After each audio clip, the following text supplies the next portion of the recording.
Hey guys, this is Adrian Wojnarowski of ESPN, and you're listening to the ML Sports Platter. The ML Sports Platter back with you all over the major platforms. Download, subscribe, leave feedback, and a 5-star review. You can hit me on Twitter, Mike Lindsley, at Mike L Sports. We're brought to you by Stanley Law Offices, Bryant and Stratton College, and Welch and Company Jewelers.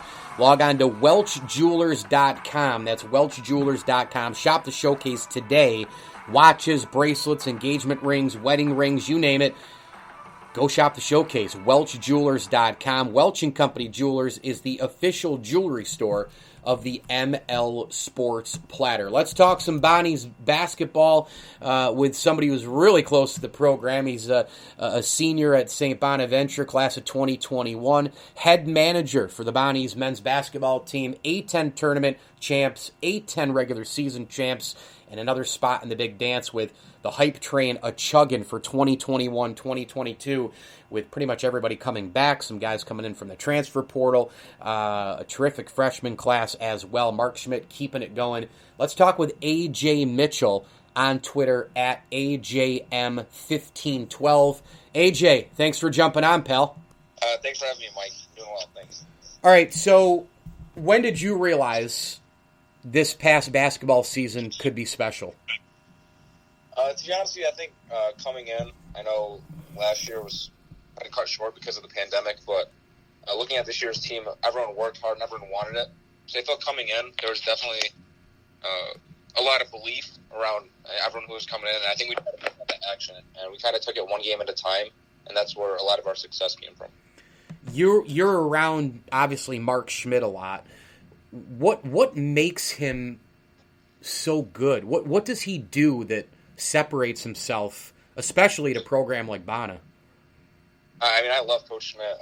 I would say probably he's definitely the best basketball mind that I've been around, and being in his presence for 4 years is definitely something I've appreciated. I think something about him is he really gets the most out of everybody, and he pushes everyone to be the best they can be. That's what I would say about him.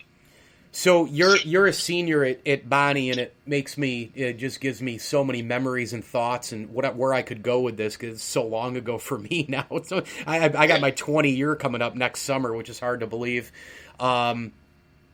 So what's it been like at the end? I know it's a little different here. We're trying to come out of Corona, and you've obviously dealt with it for literally, 2 full school years almost, it feels like, I guess, at this point, or it is realistically.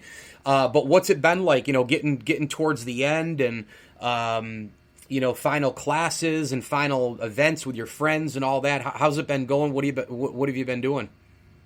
I'm not gonna lie, I kind of sat back a little bit and really appreciated everyone here and all the memories. Good. St. Bonaventure is the best place. I love it. I know if I wouldn't make it any other choice, I'd redo it definitely if I could. I'd say as time's definitely dwindling down, just like I was saying, kind of enjoying my last 2 days with everyone here.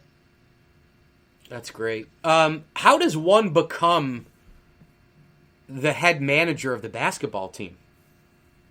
So it's actually pretty funny. So when I was looking at colleges in high school, I came on my visit here, and they told me to bring a copy of my resume. So I brought a copy of my resume, and they saw that I was doing I was a manager in high school, so I just attached to the team and all that. So they saw that, and they kind of brought it up, and then I ended up getting in contact with our director of basketball operations.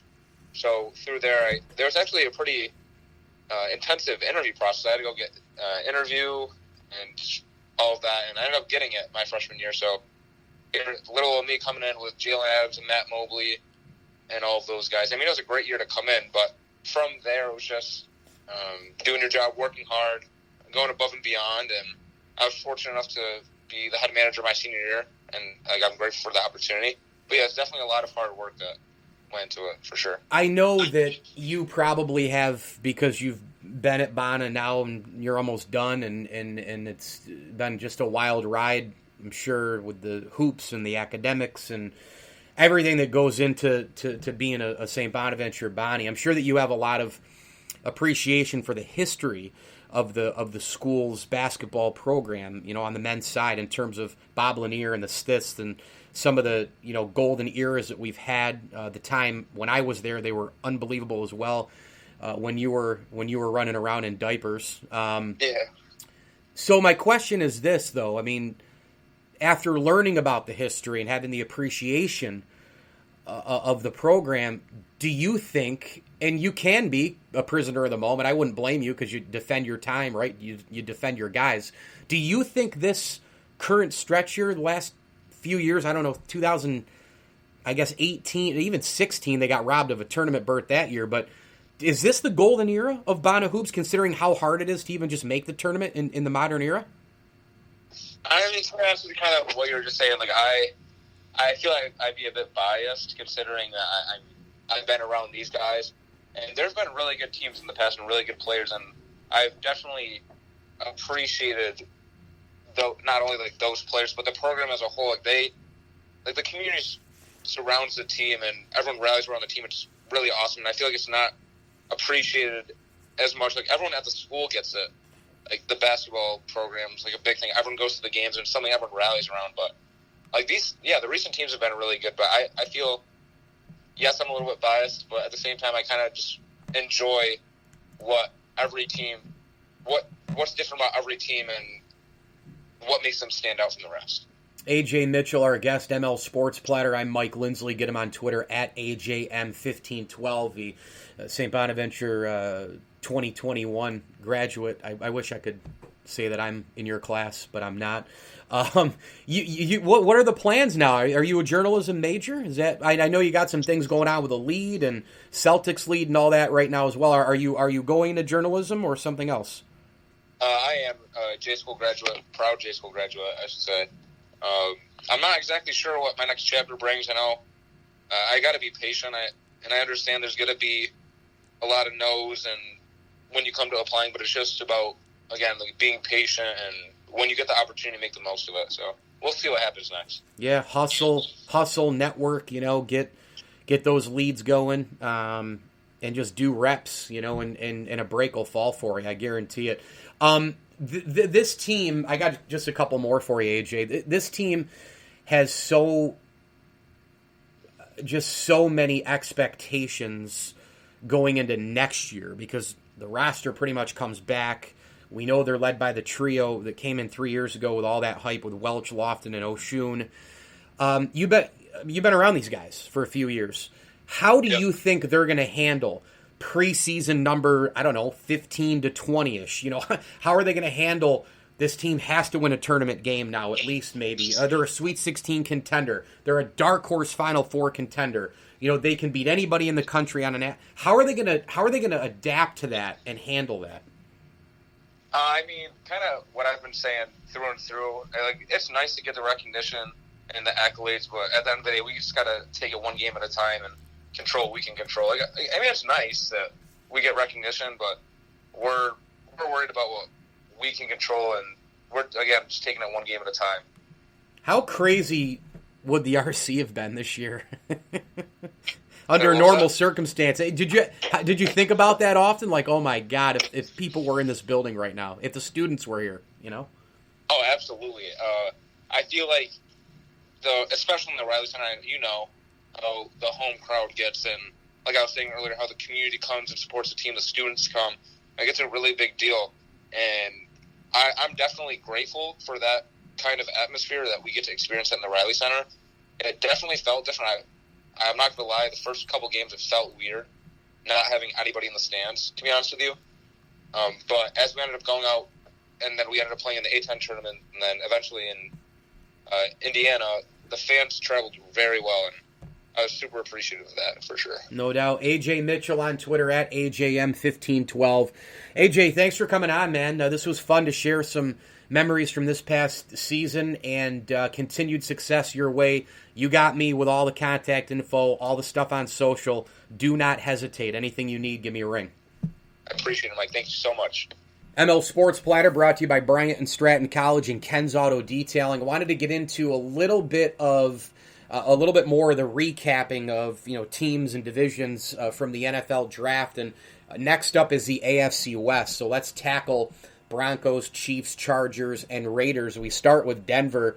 You're handing out grades and kind of breaking some things down. I thought the Broncos had a B-plus draft. I've said it a million times, and I'll say it again. I mean, I hate the draft grade thing, but it's what everybody does. You can hate it. You can hate the mocks and all that, but if you're not doing one, then you're not doing what I guess you're supposed to do.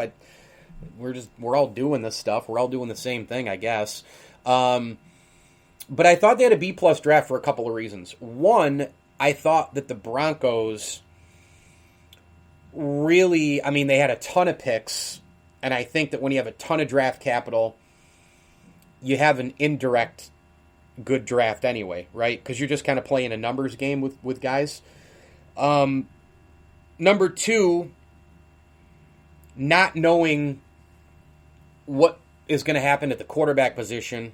There's still competition there. I mean, is Drew Lock going to be the guy? As we record this, Aaron Rodgers is not on the move, but there's been ties to Denver. Look, if they get Aaron Rodgers, they're obviously an immediate playoff not even a playoff contender. They're probably a playoff team, especially with that extra club, that extra wild card in there. Not knowing that situation, they beefed up with some solid, underrated offensive guys in this draft. And they checked some boxes as far as the need and as far as short-term, long-term type stuff and the depth and all the things we've talked about. But the first pick was Patrick Surtain, the second. Really good corner. Got an eye for the football. He knows what route's coming quick. Reads the quarterback well. He plays within the structure of a defense. Really good tackler. He's played on the biggest stage. Super disciplined guy under Nick Saban at Alabama. We talk a ton about the wide receivers and the running backs and the QBs. What about the defensive players for the Alabama Crimson Tide, right? I mean, they're just a freaking football factory across the board. You can't even call them running back U, wide receiver U, QB U. It's everything U at this point for Alabama, and it's just awesome. I mean, it's just an awesome pick. Denver signed Ronald Darby and Kyle Fuller, but they needed to be aggressive in addressing the quarterback position because they allowed the second highest completion percentage outside the numbers and had the third fewest picks on passes thrown outside the numbers last year. And oh, by the way, you play in a division with Justin Herbert and Patty Mahomes. And could you imagine that division, by the way, if Aaron Rodgers were added to it with those quarterbacks? You had Rodgers up against the Young Bucks, twice a year against each. That's 4 times total. Terrific stuff there. And frankly, Rodgers has had some ties to Vegas a little bit as well. You imagine Gruden landing that. I don't think he'd go to. I don't think Vegas is it. I think if he's going anywhere, I think it would have been San Fran. Although I think Kyle Shanahan. They inquired about Aaron Rodgers, obviously, and Kyle Shanahan talked about that on the Rich Eisen show. I listened to that interview. It was a very good one. But San Fran, the California tie, Denver. His fiance doesn't give a rip about football. So we'll see what happens. But Denver knocked it out of the park with the first pick in terms of Patrick Surtain. I think he's going to be... I had Mark Ross from the NFL Network tell me that there's no such thing as can't miss. But my goodness, if he's as close to it as there is out there, Patrick Surtain, I think he's going to be a stud in this league for a long time. Javonte Williams picked in the second round. North Carolina running back, super shifty, really good. Out of the backfield, a weapon, can catch it, can run it north, south, east, west, and a guy. I think Denver, really is going to. I think they're going to have real good production, some real good depth there from Williams. And then they went kind of across the board, all over the board. I mean, they go out and get Quint Miners from Wisconsin, Whitewater, offensive guard, don't know anything about him. Baron Browning from Ohio State, an outside linebacker. They got to start kind of looking at, the future in terms of their defense. That's why they definitely went with Surtain, and then you get Browning. They went out and got a Texas safety in Caden Stearns, Jamar Johnson, a safety out of Indiana. And then Seth Williams, a kind of an underrated sort of wide receiver in this draft. A kid who really got a ton of targets at Auburn as his career went on, and can add some wide receiver depth there behind Judy and company. So I like that pick a lot. Played on the, again, big stage, SEC football, etc. LSU cornerback Kerry Vincent Jr. Again, that's cornerback. Trying to beef up that defense a little bit more. Jonathan Cooper, Ohio State defensive end, and then Marquise Spencer out of Mississippi State, another defensive end. So look, the Broncos, they're really looking at the long term for their defense and also guys who can help with that immediate impact. I think you have a balance between the two. Surtain and certainly Browning are guys for the short term, and then everybody else seems to be long term. And obviously Surtain and Browning for the long haul. But what I'm talking about is immediate development. Those guys should be able to come in and really impact you right away. Browning could probably do some work on special teams as well. So good stuff from Denver in the draft. But again, their problem is who's playing quarterback for this football team. Kansas City Chiefs, they didn't really do anything sexy. I thought they had an average. They've had an A+ offseason because of, shoring up the offensive line, going out and getting Tooney and Orlando Brown in a trade. I'd probably put them at a C. They just kind of plugged and played. I mean, when you go to 2 straight Super Bowls, when you've won a bunch of division titles, you've got everything pretty much in place. I know they're going to have some cap challenges in the near future, but who cares? I mean, you have Patrick Mahomes, you have Andy Reid, Eric Bieniemy's back for another year. They're loaded, they're locked on both sides of the football. I'll just rip through these picks. I don't really know a lot about these guys. Nick Bolton, the Missouri inside linebacker. From what I read, he's got a pretty good IQ. He's a football IQ guy. He's got unbelievable instincts, and he's a gap shooter. A guy who you can use in a lot of different spots. Unbelievable effort, motor, tackling is terrific in the open field. So he's a range player. He'll be around the ball a lot. So that's what KC wants to add to their defense. They add a center from Oklahoma and Creed Humphrey. Florida State defensive end Joshua Kando, Duke tight end Noah Gray, Cornell Powell out of Clemson, the wide receiver. Seen a little bit of him. He's been a 2 or 3 on that roster for obvious reasons because Clemson has been so loaded through the years. And then Trey Smith, an offensive guard from Tennessee. You almost look at Cornell Powell, the wide receiver out of Clemson, as being a replacement here over the next couple of years on a rookie contract for Sammy Watkins, who recently signed with Baltimore. I'd give him a C. Wasn't horrible, wasn't splashy, was average, and a bunch of guys who you can plug and play with. LA Chargers, man, I'm giving them an A.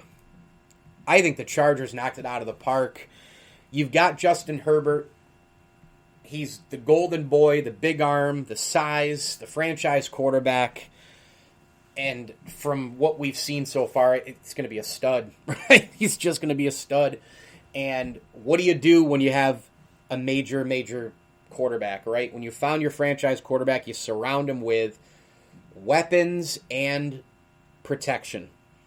That's exactly what they did with Rashawn Slater out of Northwestern. I think he's going to be an unbelievable player for years to come. The offensive tackle.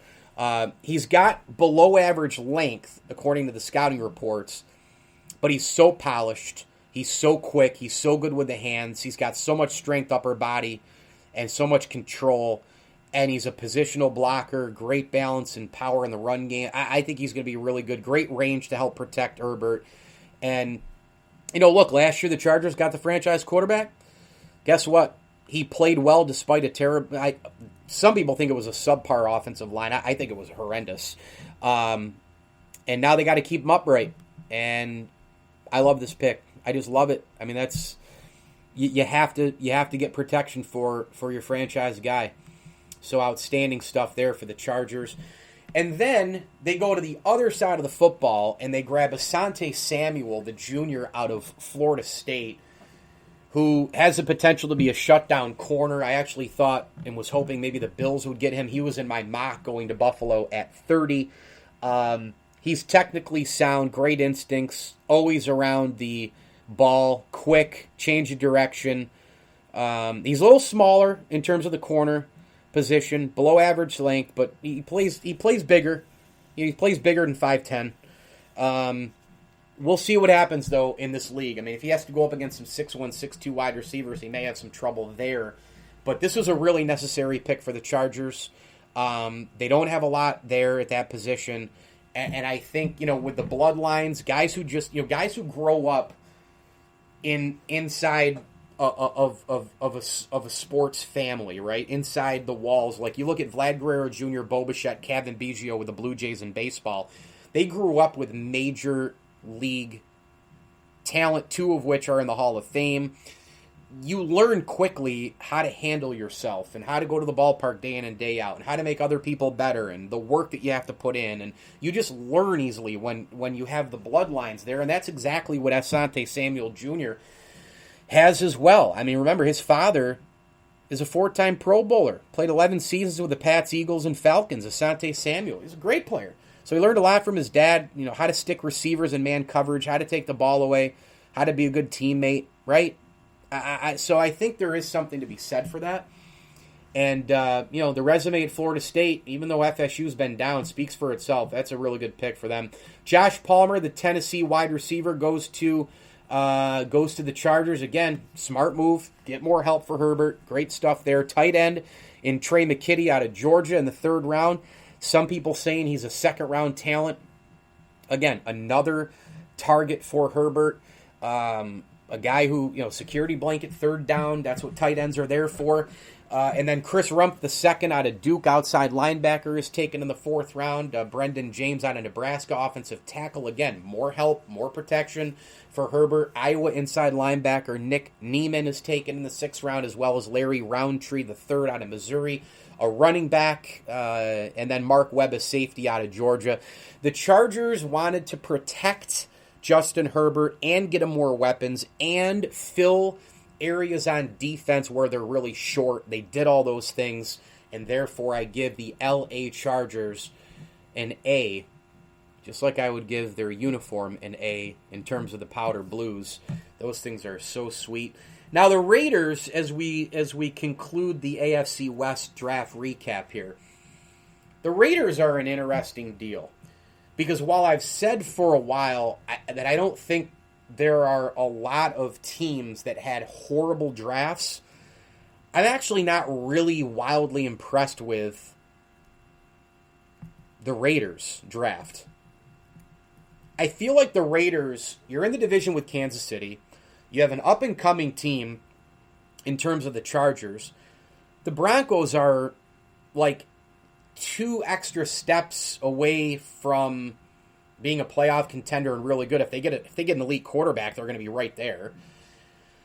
The roster's built in Denver. It's just, you got to figure out the quarterback. The Raiders just didn't do anything really, really great for me to keep up with the Joneses in their own division, man. I mean, like Alex Leatherwood, an offensive tackle out of Alabama at 17, it just doesn't make a lot of sense to me.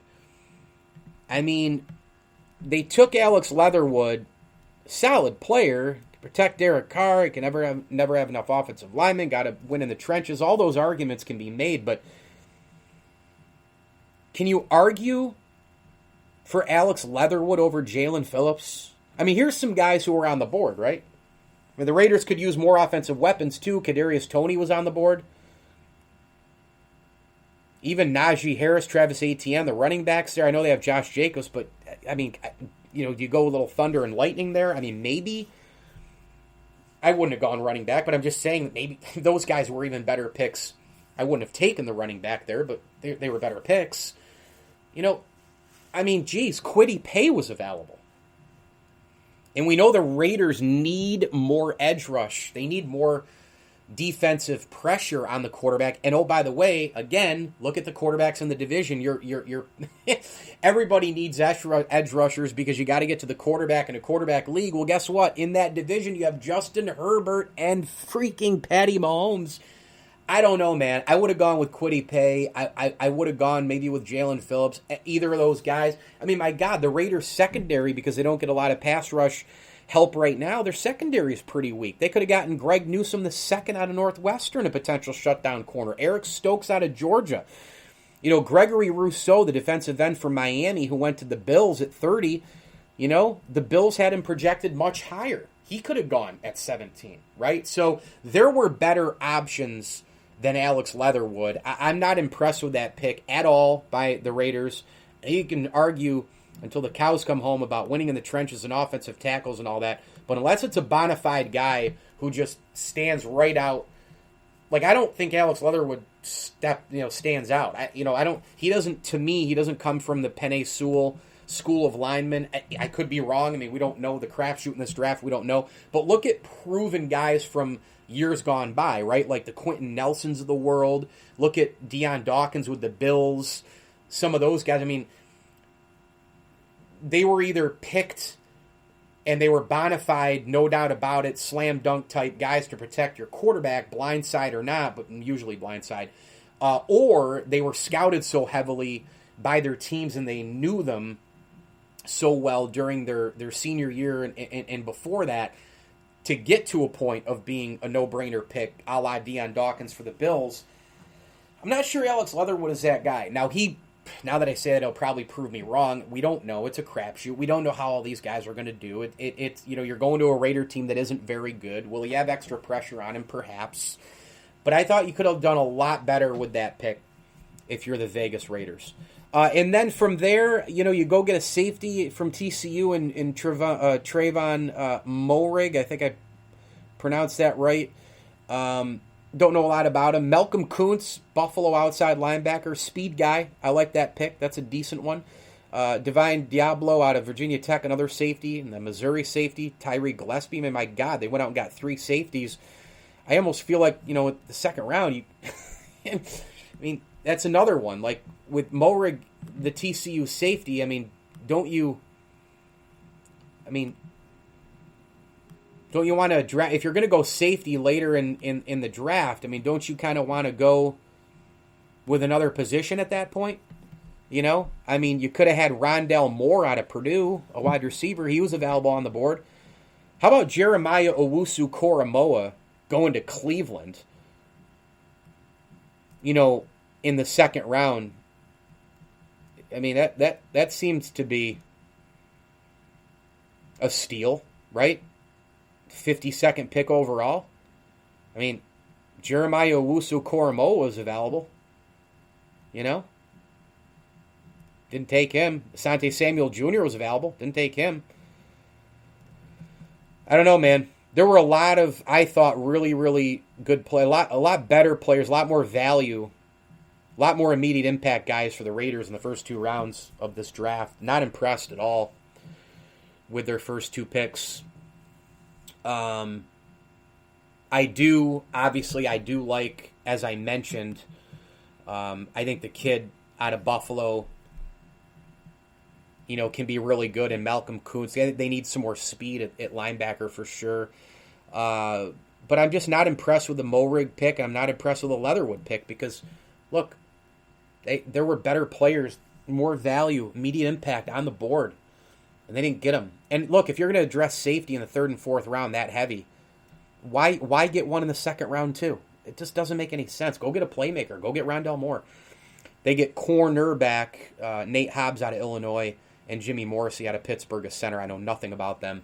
I just thought the Raiders didn't have really that great of a draft. And, for me, not being able to think for days about a team that had a bad draft, well, I've come to the conclusion that the Raiders had a bad draft. Now, a lot of these picks could work out, there's no doubt, but is John Gruden a great evaluator of talent, really? I mean, probably not. It seems like this roster is missing guys and playmakers and value and instant impact, and they just blew it. I mean, there were guys who could help them in those departments, and they didn't get them. So I think the Raiders had a bad draft. I'm going to give them a D. I finally found a team that I'm not really impressed with in terms of their NFL draft.